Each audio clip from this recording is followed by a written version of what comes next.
Alam mo, tingin namin, ang isa lang ang purpose ni Senate President Alan, to preserve his position, to preserve his Senate presidency. Nothing more. Kasi na-realize niya na ang ratio namin ngayon 11-11 eh. Kasi from 13, they're down to 11. Dahil nga wala si Senator Jinggoy at saka wala si Senator Bato. Hindi naman sila maka-attend ng session. So nakita niya yung medyo precarious yung numero. So, yun lang ang motibo niya. Walang iba kami nakikita na motive. Yung sinasabi niyang independence of the Senate, huwag kayong maniwala doon, huwag tayong maniwala. Hindi totoo yun. Magpi-privilege speech siya, sabihin natin privilege speech o nag-i-speech siya sa Facebook. Hindi sa Senate floor na kung saan pwede namin siyang interpellate. So, anong klaseng Senado ito? Anong klaseng leadership ito? Di ba dapat kung gusto niyo mag-speech, doon sa floor para i-open niya yung sarili niya na pwede namin siyang tanungin ano nangyayari sa Senate, on many issues, kung ano yung itatakil niya sa kanyang privilege speech, pwede namin siyang tanungin. Ang problema, sa Facebook siya nag-i-speech eh. Pagkatapos ng session, nandiyan siya sa Facebook. 2 araw na kami nag-session, 2 araw siya nag-privilege speech sa Facebook. Ano yan? Anong klaseng leadership yan?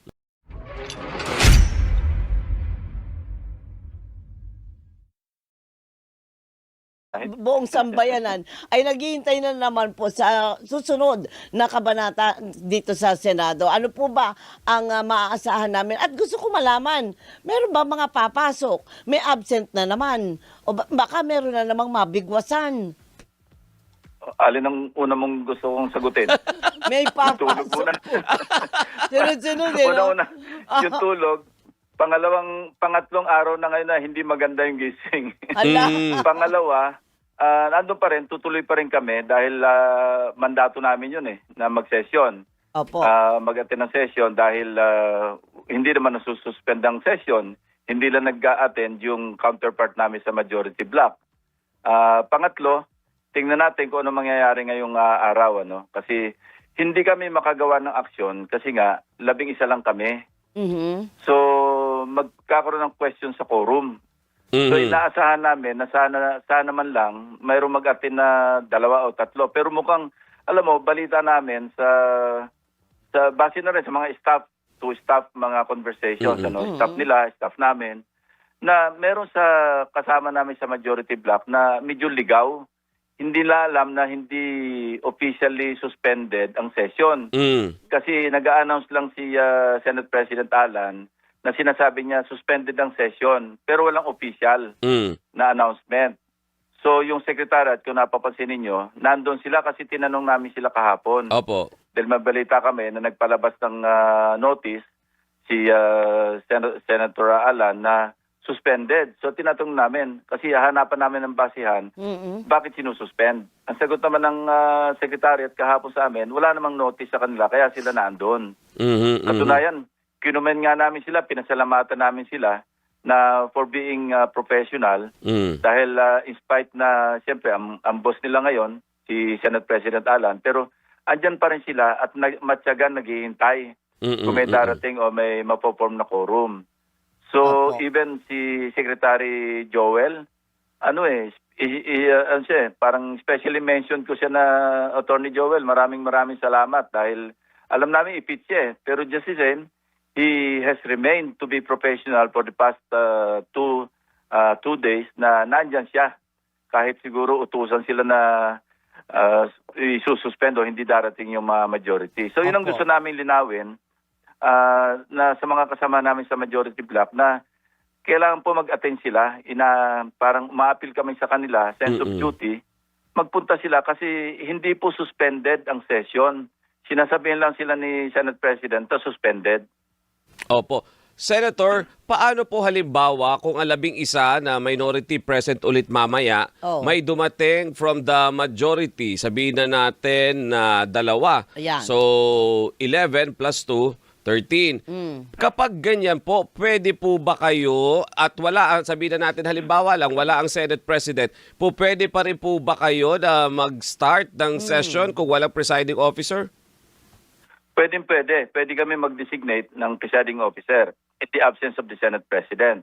Kasi sa rules, pag wala yung Senate President, automatic ang magpipreside o yung in succession, pro Opo. temp. Kung wala yung pro temp, yung majority leader. Kung wala yung majority leader, maski sino sa dalawang deputy majority leaders. Kung wala sila lahat, whoever may be designated by the Senate President. So halimbawa meron dalawang taga-mayorya na nandun. So may quorum kami, 13. At ayaw namang mag-preside. Pwede kami mag-designate sa floor kung sino yung pwede mag-preside dahil constitutional itong duty na ito. Hindi ito yung sa amin lang rules. Ano? Opo. At hindi pwedeng masapawan ng rules of the Senate ang Constitution. So pwede kaming mag-hold ng session dahil 13 kami. Okay, No? Maski nga 12 actually kasi for purposes of quorum dahil sa ngayon, di ba, valid 22 na lang kami. Aha. Anyway, kung sinabi mo, kung 13, we can open the session, i-convene, at mag-conduct kami ng business. Pwede which rin is the right kayo- thing to do. Opo. Pero pwede rin po ba, Sen, na kayo ay magdeklara na eto na, bakante lahat ng mga committee chairmanships at membership at mag-ahalal na naman ng panibagong Senate President? 13 to elect a new Senate President. Pero simple majority to reorganize the committees. Alam mo, tingin namin, ang isa lang ang purpose ni Senate President Alan, to preserve his position, to preserve his Senate presidency. Nothing more. Kasi na-realize niya na ang ratio namin ngayon 11-11 eh. Kasi from 13, they're down to 11. Dahil nga wala si Senator Jinggoy at saka wala si Senator Bato. Hindi naman sila maka-attend ng session. So nakita niya yung medyo precarious yung numero. So yun lang ang motibo niya. Walang iba kami nakikita na motive. Yung sinasabi niyang independence of the Senate, huwag kayong maniwala doon, huwag tayong maniwala. Hindi totoo yun. Kasi ang independence ng Senate, hindi pwedeng mas mataas pa kami sa batas. Diba? No one is above the law. Tapos kung ang independence of the Senate, tinatranslate niya doon sa hindi pag-adhere sa rule of law. Kasi rule of law yung umiiral kay Senator Bato at saka si Senator Jinggoy. Maliwanag yun, walang argument doon na ang umiiral na sumasaklaw sa amin lahat, sa atin lahat, rule of law. Kasi hindi naman namin madidiktahan yung ombudsman na mag-file ng information. Wala naman makapagdikta sa Sandigan Bayan na mag-issue ng warrant. Senator Bato, hindi naman madidiktahan yung ICC na issuean siya ng warrant. Correct. So, talagang isa lang yung kanyang motibo. Napakaliwanag. Selfish. Napaka-selfish. Opo. Kaya, alam mo, Doris, Robert, Opo. where else can you find a Senate President who is spearheading a boycott, continuous boycott ng mga sessions ng chamber na siya mismo dapat nagpipreside. No? Pagkatapos, magpi-privilege speech siya, sabihin natin privilege speech o nag-i-speech siya sa Facebook, hindi sa Senate floor, na kung saan pwede namin siyang interpellate. So anong klaseng Senado ito? Anong klaseng leadership ito? Di ba dapat kung gusto niyo mag-speech, doon sa floor, para i-open niya yung sarili niya na pwede namin siyang tanungin ano nangyayari sa Senate, on many issues, kung ano yung itatakil niya sa kanyang privilege speech, pwede namin siyang tanungin. Ang problema, sa Facebook siya nag-i-speech eh. Kaya hindi kayo makakapagtanong. Pero, Kaya nga, what a mess, di ba? Yes. Kahapon po, Sen, pinalutang yung, dereliction of duty. So kapag ka po ba ngayon ay wala na nang umapir sa kanila, sino ang po pwedeng magreklamo o mag-file ng complaint na itong ginagawa na po nila pang third na, no?